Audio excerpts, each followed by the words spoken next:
seria o princípio inteligente em suas primeiras manifestações.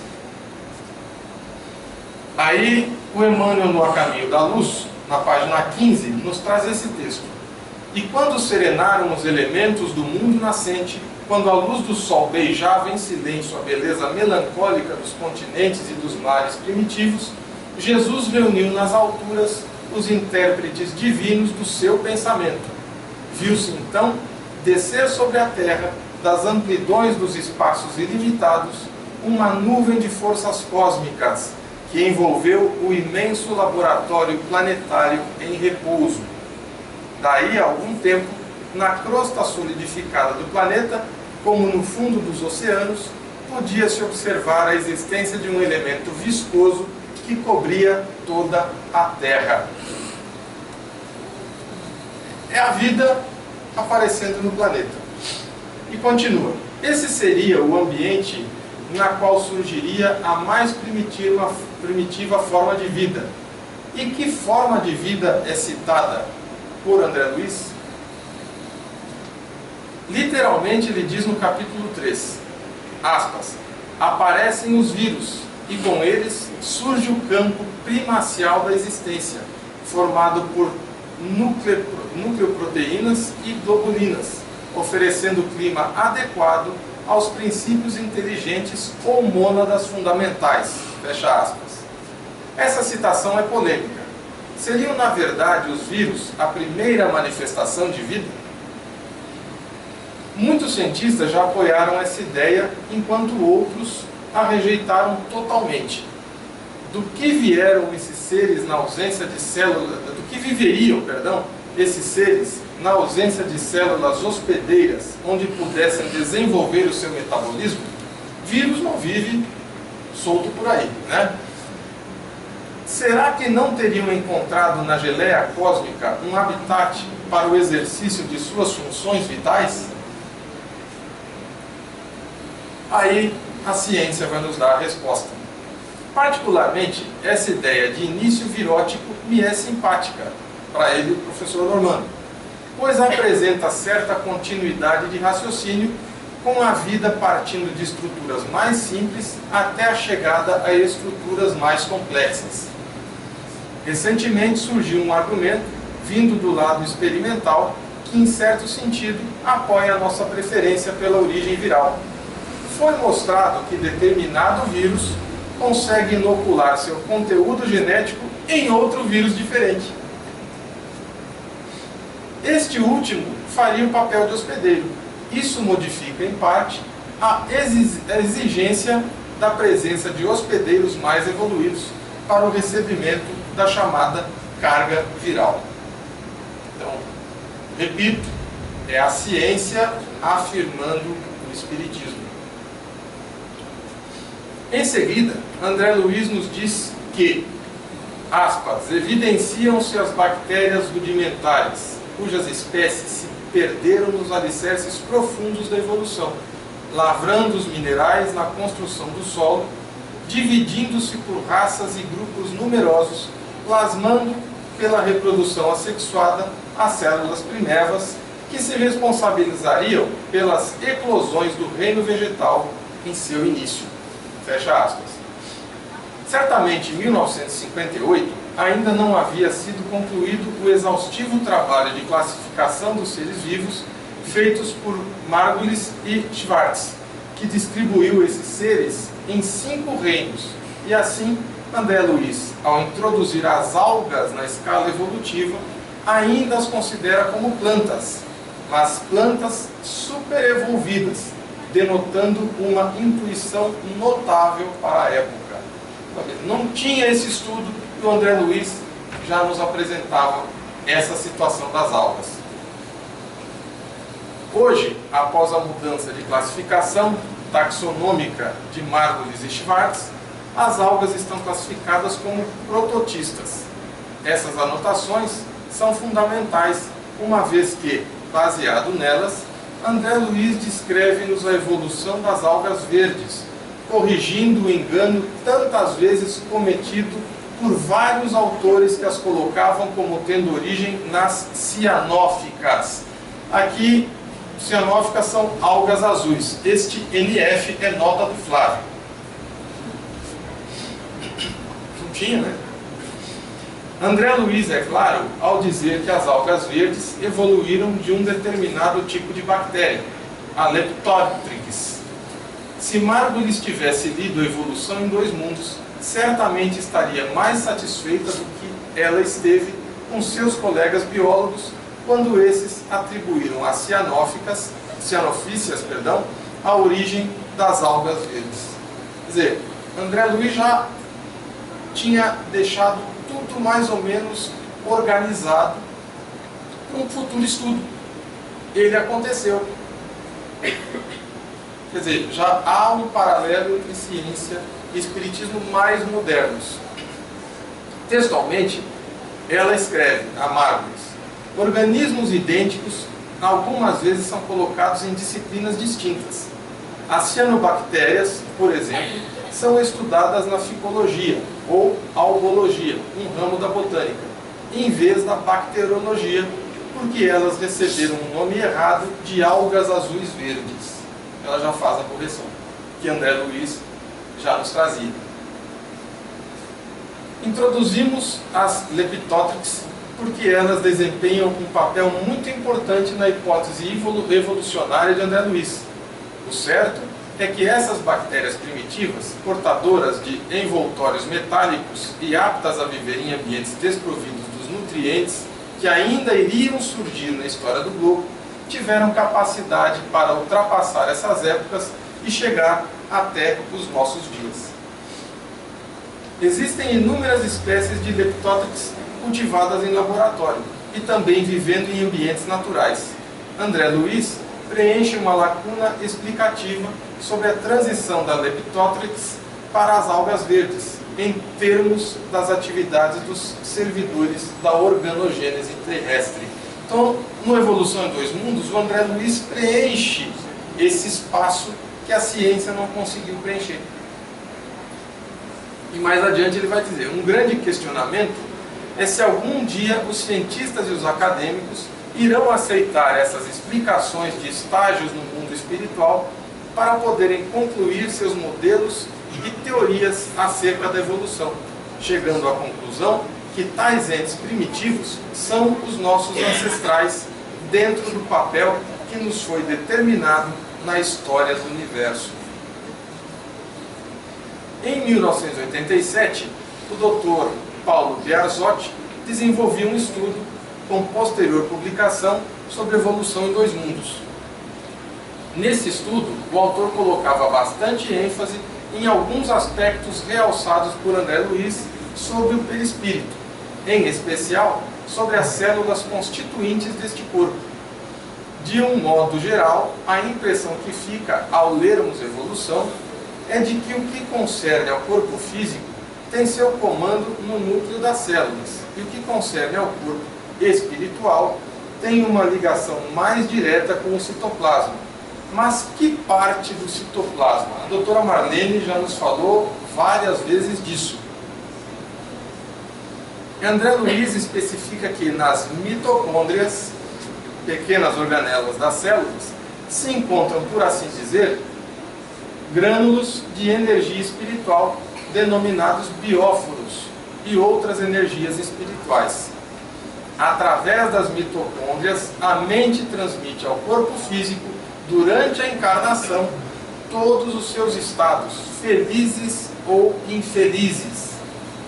Mais adiante, em todos os estados especiais pelos quais o organismo passa, tais como renovação permanente das células e etc. Essas são as principais informações contidas no capítulo 8. Isso aqui é importante, por isso que a doutora Marlene frisa várias vezes as mitocôndrias. Dizer que a mente, o espírito, age diretamente sobre as mitocôndrias, podendo equilibrar ou desequilibrar determinados processos, é uma afirmação muito séria, nos trazia o professor Normando. Aqui mais um quadrinho comparativo. a causa de determinadas moléstias seria eminentemente espiritual. Quer dizer, o professor no artigo já deixa isso aqui claro. Entretanto, mesmo para alguém que não acreditasse na doutrina espírita, essa afirmação seria de extremo valor. Afinal, ordens partiriam das mitocôndrias e não somente dos núcleos celulares, no caso de diversos processos endotérmicos. E aqui eu busco socorro no Missionários da Luz, Alexandre falando para o André Luiz. Você não ignora que o corpo humano tem suas atividades propriamente vegetativas, mas talvez ainda não saiba que o corpo perispiritual, que dá forma aos elementos celulares, está fortemente radicado no sangue. Na organização fetal, o patrimônio sanguíneo é uma dádiva do organismo materno. Como vê, ao renascermos na crosta do mundo, recebemos como o corpo uma herança sagrada, cujos valores precisamos preservar, aperfeiçoando-o. Aperfeiçoando quem? O corpo. As forças físicas devem evoluir como as nossas almas. E vejam que eu falei quem e não o que. Se nos oferecem o vaso de serviço para novas experiências de elevação, devemos retribuir com o nosso esforço, auxiliando-as com a luz de nosso respeito e equilíbrio espiritual no campo de trabalho e educação orgânica. Aquilo que o senhor tinha nos dito no primeiro tempo. O homem do futuro compreenderá que as suas células não representam apenas segmentos de carne, mas companheiras de evolução, credoras do seu reconhecimento e auxílio efetivo. Sem esse entendimento de harmonia no império orgânico, é inútil procurar a paz. Lição do Alexandre. O Luiz gosta muito de citar o Alexandre, porque isso aí é uma aula de espiritualidade e como tratar o corpo que Deus nos emprestou para tentarmos evoluir um pouco mais o nosso espírito. E o item 5 aqui, a gente vem do Evangelho de João, que fala também desses processos que o professor Normando cita no livro. O que é nascido da carne é carne. O que é nascido de espírito é espírito. Não te maravilhes de te ter dito isso. Necessário vos é nascer de novo. João, capítulo 3, versículos 6 e 7. Voltando aqui então para o artigo do professor, nos últimos anos, a partir de 96, a pesquisa sobre o funcionamento dos processos de apoptose, processo pelo qual a célula indesejada se autoelimina, tem crescido vertiginosamente.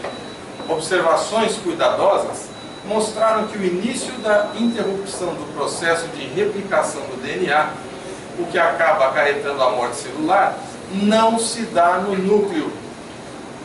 Assim, há pouco mais de uma década, os cientistas do Centre National de la Recherche Scientifique, em Villeneuve, na França, liderados por Guido Kremer, estabeleceram uma conexão entre a diminuição do chamado potencial mitocôndrico, transmembrânico e a morte das células. Então, só em 96 eles foram encontrar alguma coisa que o André Luiz falava em 58. É sério, né? Isso aí a gente precisa pensar muito.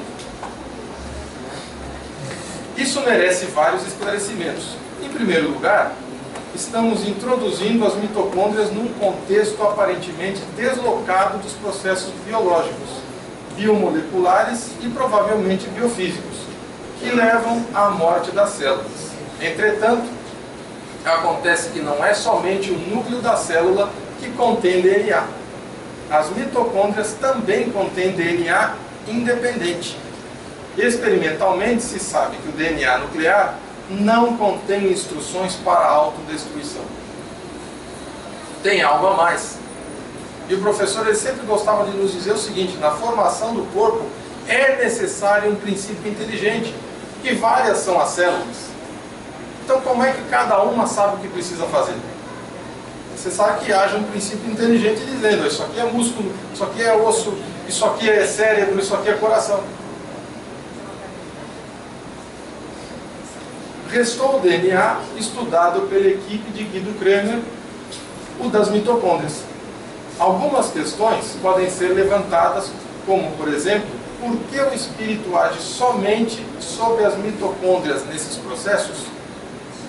Seria talvez pelo fato de que, após a morte, as células do corpo espiritual perdem seus núcleos, uma vez que estes se tornariam inúteis? As mitocôndrias guardariam funções primordiais. Bom, antes da gente passar, passe.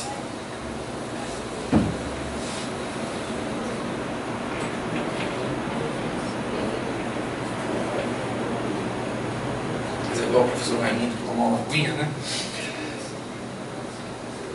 Essa parte do passe está no artigo, e o professor Normando, ele nos diz o seguinte: ainda poderíamos estabelecer uma ligação em base a experimentos recentes entre diversos mecanismos, como o do passe, por exemplo, e a emissão dos chamados biofótons. Esses elementos luminosos que fazem parte da aura estão sendo detectados hoje em dia, apesar da fraca intensidade com que se apresentam. Para isso, teríamos de levar em conta a segunda parte de Evolução em Dois Mundos, em especial no capítulo 15, Vampirismo Espiritual. Eu trago aqui um trecho do Evangelho, Mateus capítulo 8, 14 a 16. Entrando Jesus na casa de Pedro, viu a sogra deste de cama, com febre. Tomando-a pela mão, a febre a deixou. Ao anoitecer, foram trazidos a ele muitos endemoniados, e ele expulsou os espíritos com uma palavra e curou os doentes. Isso é passe.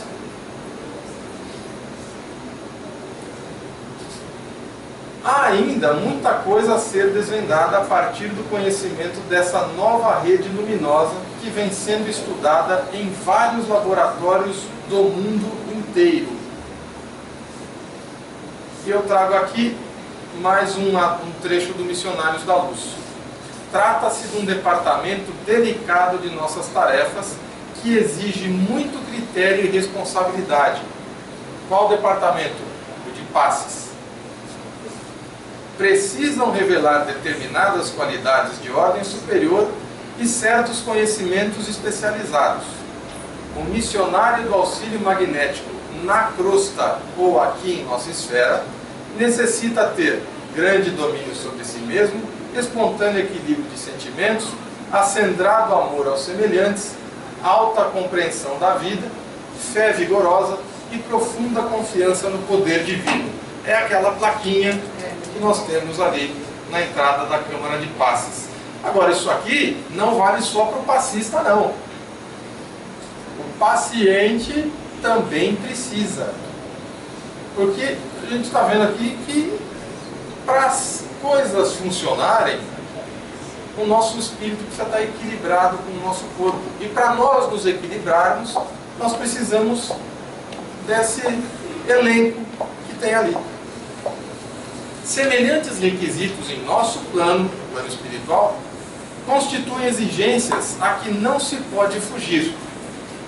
Na esfera carnal, a boa vontade sincera, em muitos casos, pode suprir essa ou aquela deficiência, o que se justifica em virtude da assistência prestada pelos benfeitores de nossos círculos de ação ao servidor humano, ainda incompleto no terreno das qualidades desejáveis.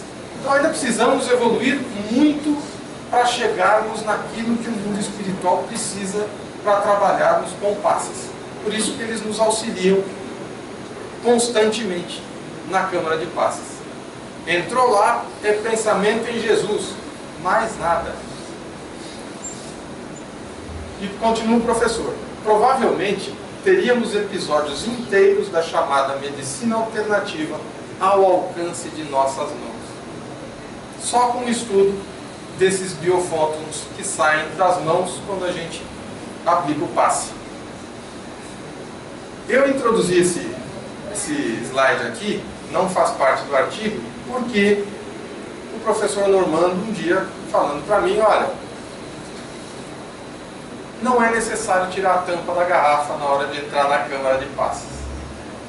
Por que tirar a tampa? Isso é psicológico.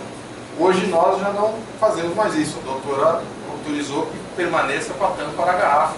E todas as segundas-feiras eu aviso, não precisa retirar a tampa da garrafa quando entrar na câmara de passes. Por quê? Capítulo 13, alma e fluidos. Isso está no Evolução em Dois Mundos. Fluidos em geral. A consciência que aprender a realizar complexas transubstanciações de força nas diversas linhas da natureza, em se adaptando aos continentes da esfera extrafísica, passa a manobrar com os fenômenos de mentação e reflexão de que o pensamento é a base fundamental. Então, se eu utilizo o pensamento, já não necessito observar muito a matéria, né? Fluido vivo. No plano espiritual, o homem desencarnado vai lidar mais diretamente com o fluido vivo e multiforme, estuante e inestancável, a nascer-lhe da própria alma, de vez que podemos defini-lo, até certo ponto, por subproduto do fluido cósmico, absorvido pela mente humana em processo vitalista semelhante à respiração, pelo qual a criatura assimila a força emanante do Criador. Esparsa em todo o cosmos, essa é difícil. Transubstanciando-a sob a própria responsabilidade para influenciar na criação, a partir de si mesma. Esse fluido é o seu próprio pensamento contínuo, gerando potenciais energéticos com que não havia sonhado. Nós não sabemos a força dos nossos pensamentos. Jesus formou a Terra com o seu pensamento. Então, por aí, a gente vê a que ponto pode chegar o pensamento. Eu não vou entrar em outros detalhes, mas, como eu posso dizer, de ficção científica, porque não vem ao caso, mas tem muita coisa que nós vemos em alguns filmes que nos levam a esse pensamento aqui. Eu coloquei aquele item 8 ali, porque eu volto para o Gênesis. E formou o Senhor Deus o homem do pó da terra, e soprou em suas narinas o fôlego da vida, e o homem foi feito alma vivente. Está aí o que o André Luiz nos traz aqui. Semelhante à respiração, pelo qual a criatura assimila a força emanante do Criador. É assim que se absorve. Voltamos para o Gênesis, né? Isso aqui é o estudo que eu falei hoje, do professor Dan Lu, da Universidade de Cornell. As argilas minerais que contêm os compostos, tais como alumínio, silício e oxigênio, no fundo dos primeiros mares, o Emmanuel falou disso, né? Teria conduzido a uma substância denominada hidrogel. O hidrogel exerceu uma função de confinamento de biomoléculas e catalisação e reações bioquímicas, diz Dan Lu, professor de Engenharia Biológica e Ambiental da Universidade de Cornell, Nova York. Olha aí o início do artigo do professor Normando, o ensinamento do André Luiz e o que o Emmanuel nos traz em A Caminho da Luz. Quer dizer, do pó vieste, ao pó voltarás, porque tudo que existe no corpo humano vem do início da formação do globo terrestre. Voltando ao artigo do professor, do nosso ponto de vista, obras como Evolução em Dois Mundos vão marcar época ainda. As informações científicas contidas no livro podem e vêm sendo verificadas. Até o problema das células-tronco, tão atual na ciência moderna, tem de ser visto pela perspectiva dos dois planos de evolução. O que precisa de um princípio inteligente. Não adianta. Isso aqui eu coloquei assim invertido, porque o professor terminava o artigo com este parágrafo, mas o nosso Valtinho, ele pediu para eu ter uma especial atenção ao penúltimo parágrafo do artigo, e eu conversei aqui com o Mário observando, por ele ser muito contundente, então eu fiz essa inversão. Licença poética, né? Um estudo antropológico bem amplo seria muito bem-vindo, uma vez que a visão espírita aclara diversos pontos que a ciência humana não chega a abordar ainda. E o professor termina o artigo com esta frase, que eu creio que precisa ser assimilada por todos nós. Que todos que se beneficiam do estudo dessa obra se lembrem sempre do caminho traçado pela humanidade nesses milhões de séculos de evolução. Um caminho que nem sempre foi de luz e de amor. Um caminho árduo para se livrar da herança animalesca que persegue o homem até os dias de hoje. Creio que vou deixar isso aqui, né, mais para a gente assimilar. Desculpem, né, a correria, eu achei que não ia dar tempo. Desculpem se eu exagerei em algumas observações, mas o professor Normando conversava muito comigo durante os sábados, né? E eu falo isso. Se eu estou aqui hoje fazendo palestra bem ou mal, é graças a ele. E ele sempre tocava em determinados pontos, como esse da tampinha na garrafa de água, como a gente deve se concentrar para o passe, problemas das células, o princípio inteligente precisa vigir, porque senão ficaria solto. E mais ainda, a gente viu que André Luiz, por meio do Missionários da Luz, coloca a importância de nós, espíritos encarnados, quanto àqueles seres ainda sem uma inteligência própria. No caso, as células. Nós precisamos cuidar do nosso vaso sagrado, emprestado por Deus, para mais esta encarnação, para que nós possamos nos livrar dessa herança animalesca traçada por nós próprios. Então vejam, não conseguimos nada se não estudarmos. A ciência, como hoje no texto que nós lemos de Fénelon, no capítulo 1 do Evangelho segundo o Espiritismo, ela deve caminhar ao lado das religiões e, acima de tudo, ao lado do amor e da caridade. Então, fica aí a mensagem do nosso professor Normando e perguntas. Né? Alguém tem alguma pergunta, alguma dúvida ou quer falar alguma coisa? Tá aqui. Legal. Você falou das células-tronco.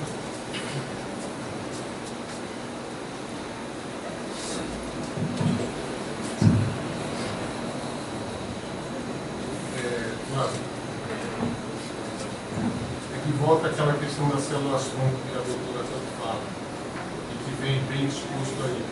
Se não existe o princípio inteligente... Não está saindo. Fala mais. Se não tem o princípio inteligente, aquelas experiências com as células-tronco que a doutora trouxe para nós, falando que se não tem o princípio inteligente, não funciona, não vai servir para fins terapêuticos. Então você vê, isso que ainda a ciência não conseguiu chegar, que gera tanta celeuma hoje, está aí, implicitamente colocado no livro, porque ela fala das células-tronco aí também. Pois é, e a gente não pode esquecer de uma coisa. Ninguém que não Deus cria a vida. Então este é um problema que nós não vamos resolver agora. O Emmanuel no Consolador, ele nos diz que até a quarta esfera os conhecimentos são uns, a partir dali são outros, e ele não poderia nos auxiliar nesse ponto. Mais alguém? Mais? Isabel, quer falar alguma coisa? Seria bom, né? Que está com a voz afetada. Mas ela fala nesse aqui que está mais alto.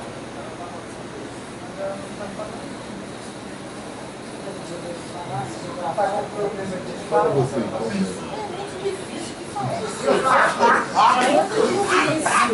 O livro é difícil, a gente tem de ver. Só um pouquinho. Por favor. Pode falar. Deixa eu falar.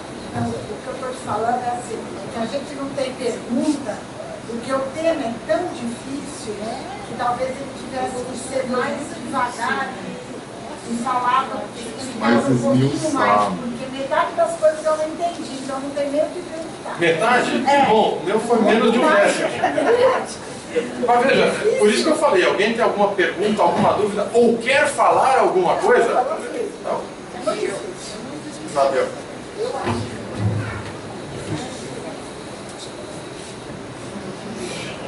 Como diz Humberto Eco,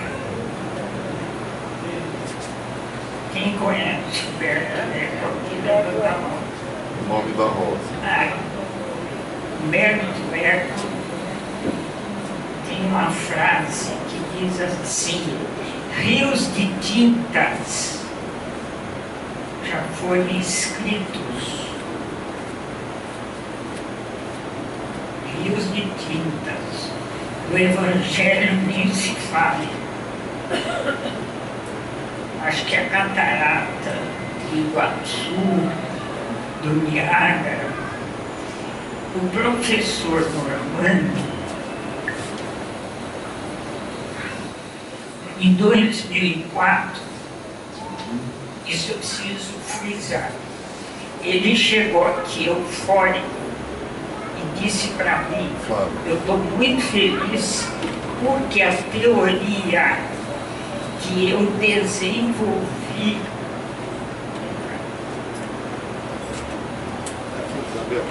Isabel. Aqui, vai abrir.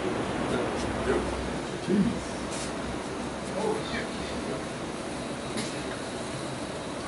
Onde você tirou isso? Da mão do Normando. Que legal. É o que eu queria Não, fala aqui, ó. Isabel. Ai, entendi. Ela fugiu. a teoria que eu desenvolvi em 82, 87, 90 sobre quarks, os três físicos do Instituto de Tecnologia de Massachusetts, da Universidade de Colômbia e de Massachusetts, ganharam hoje, isso em 2004, o Prêmio Nobel da teoria que eu desenvolvi sobre confinamento de quarks. E eu pedi para ele, eu falei, não entendi o que você falou aí, ele pegou um papelzinho ali atrás, olha onde ele escreveu. Eu guardo isso há 10 anos. E eu falei, se os três ganharam o Prêmio Nobel, e você? Ele falou, eu desenvolvi a parte teórica. E eles fizeram a demonstração do confinamento do quarks. Este professor, eu pedi para todo mundo aplaudir aqui a humildade dele. Ele conhecia a obra toda do Freud. do Jung e tudo. Então, gente, olha onde ele escreveu no papelzinho. Se fosse orgulhoso, vocês acham que ele ia escrever nesse papelzinho? Não. Então, queridíssimo, receba meu carinho eterno. Eu guardo isso há 10 anos. Agora, quem é físico aqui, levanta a mão. O físico nosso está lá na esfera superior e eu não sei o que é quarks. Pesquisem na internet. Bom, pessoal, então, para encerrarmos, eu agradecer a atenção de todos, a paciência de todos, agradecer aos internautas e terminar, antes do nosso próximo tempo, novamente lendo isso aqui. Que todos que se beneficiam do estudo dessa obra se lembrem sempre do caminho traçado pela humanidade nesses milhões de séculos de evolução. Um caminho que nem sempre foi de luz e de amor.